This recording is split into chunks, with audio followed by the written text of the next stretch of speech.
Orpheus, Gith's only son. He lives. It is not the Geich visitor that Vlaakith would destroy and Voss would set free. It is Orpheus, the blood of the mother, the prince of the comet.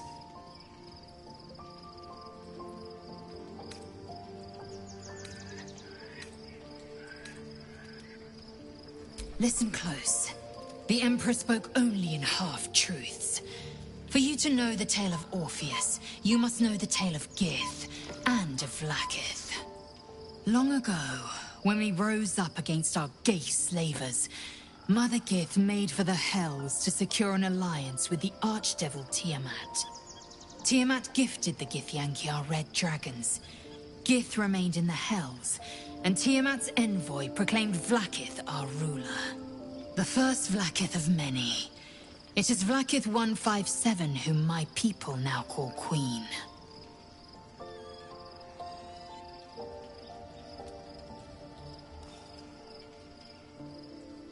Yes. Our current queen has claimed undeath and reigned for 1,000 years. But it was the first whom Orpheus tried to slay. Orpheus is Gith's only son. He led his mother's own honor guard in a coup against Vlaakith I. It was Kithrak Voss himself who slayed the prince in vicious battle. Or so the Varshas teach us. Yet the Prince of the Comet's been with us, subdued by that repugnant Illithid. Should Orpheus go free, he would tear Vlaakith's empire to pieces and build new glory from the scraps.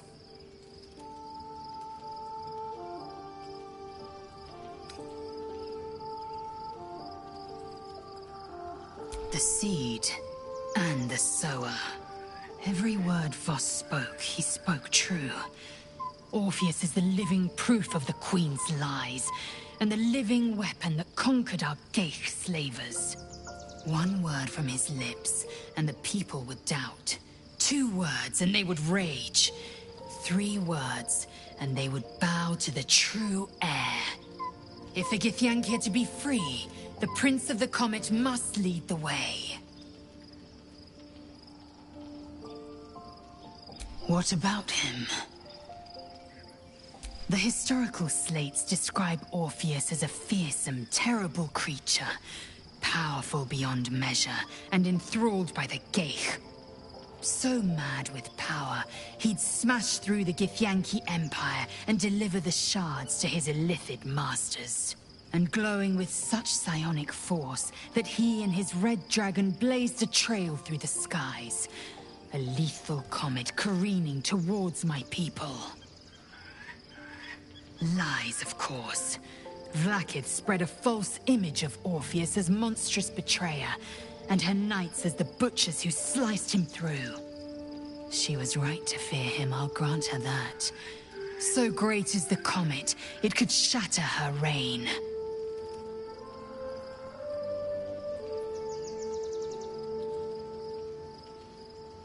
The Emperor may be loathsome, but it's right.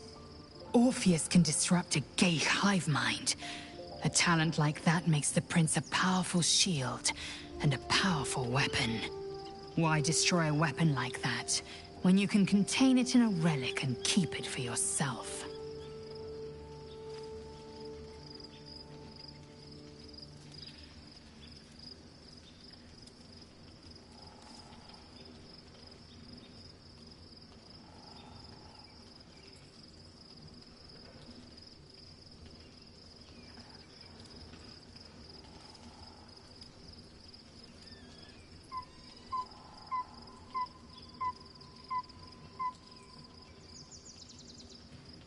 A weapon is only an asset for as long as it isn't pointed at you.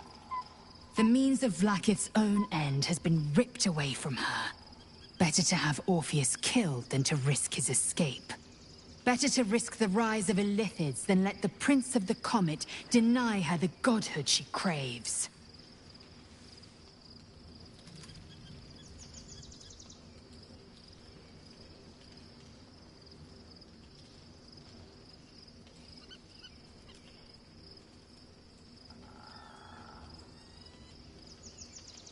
Orpheus is honor guard, loyal to the end.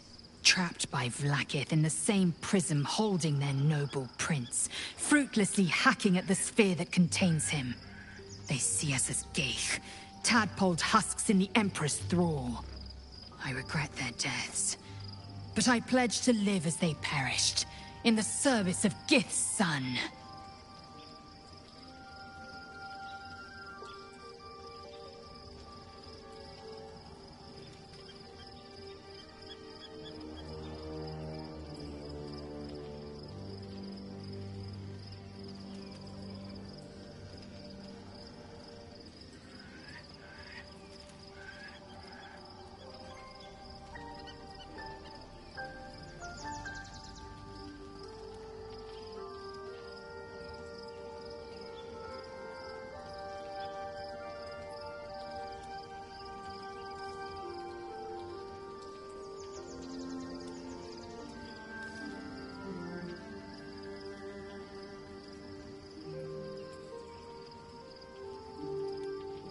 Very well.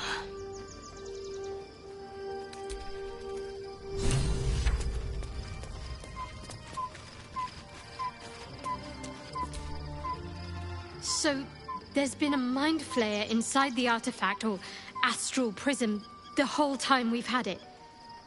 Sounds like utter madness, even though I've seen it with my own eyes. The more I learn, the less I understand just why I was sent to retrieve that thing. But it matters little now. I do not serve Shah anymore, nor the Mother Superior. The prism is no longer my mission. Saving my parents is. But I digress. Did you want something?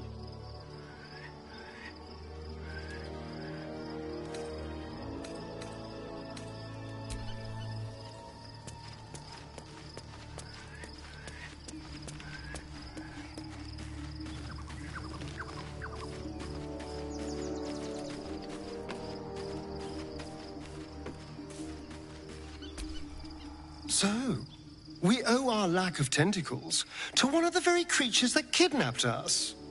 At least my lack of tentacles. I'm not sure what's next for you. The thing that will decide my fate forevermore. Yes, it's been on my mind. Why?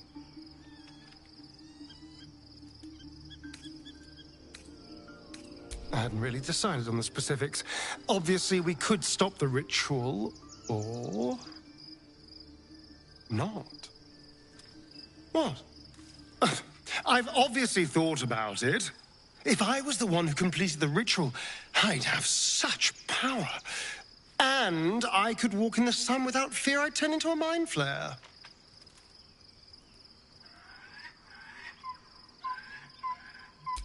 A pity, then, that it's not your decision to make.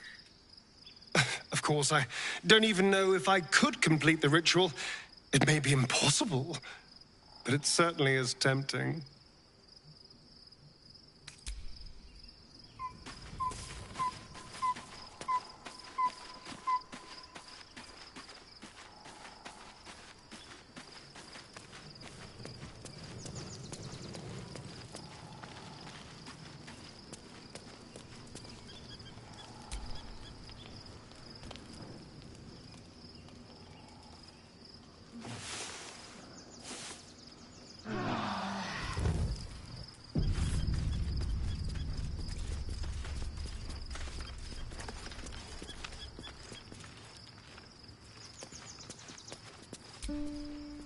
Be honest.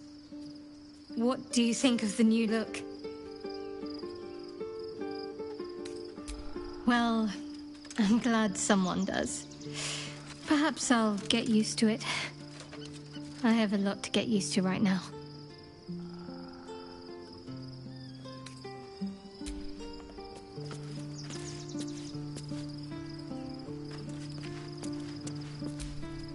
Love Shadowheart's new look. Softer, less severe. It suits her.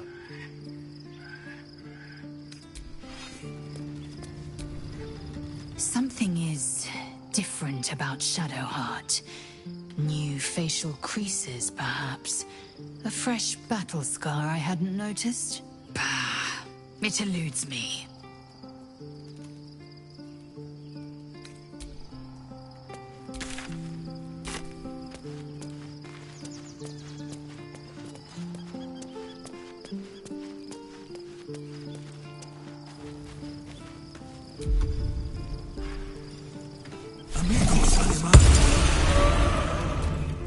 The dog is unable to speak through the small bag he holds in his mouth.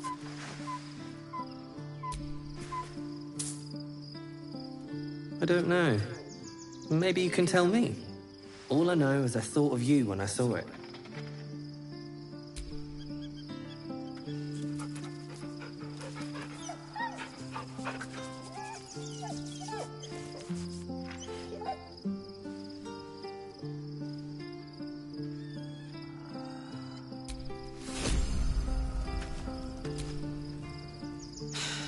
Gods.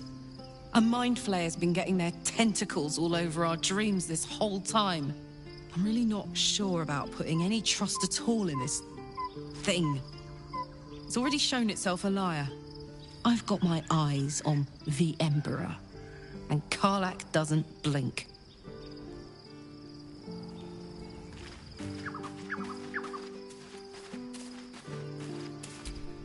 Looking forward to a bit of rest, if I'm honest.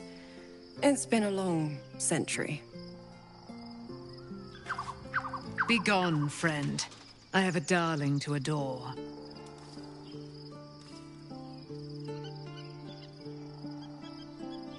I am free from my bonds, but not my duty. The dead 3 are risen.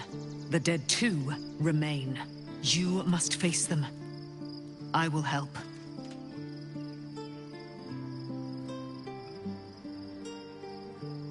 Our thoughts are as one, my friend. You must face the Chosen of Bane and Baal. I will do my part to see them laid low.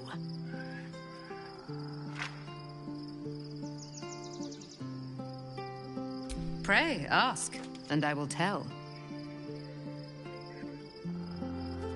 Do I not radiate with my mother's brightness, her glory? There can be no doubt. I am of her silvered flesh, her celestial womb.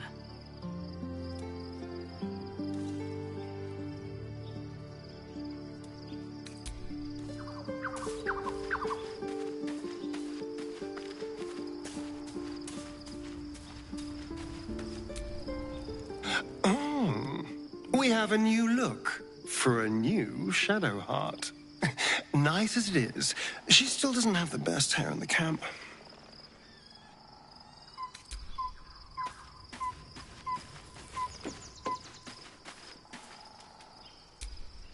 There's no more radiant sight than that of someone who's learned to love themselves anew. Shadowed in name, but no longer in spirit. It suits her.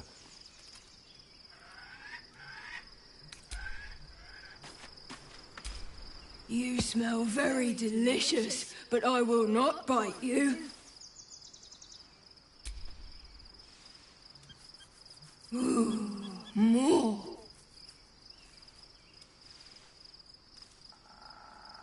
Nice here. The caves smell like rotting meat. Goblin camp smells like goblins.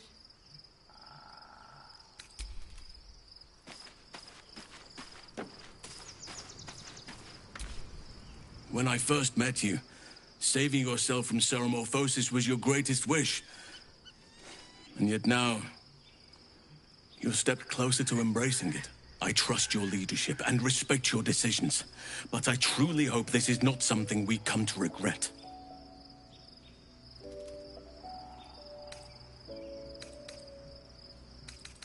Given the circumstances, you're faring as well as can be expected, I suppose.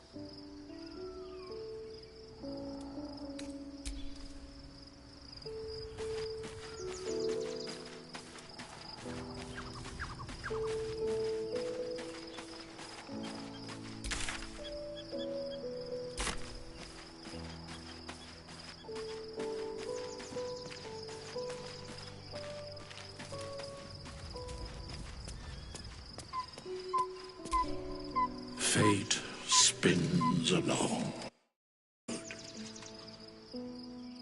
Dost thou require a new ally? Or mayhaps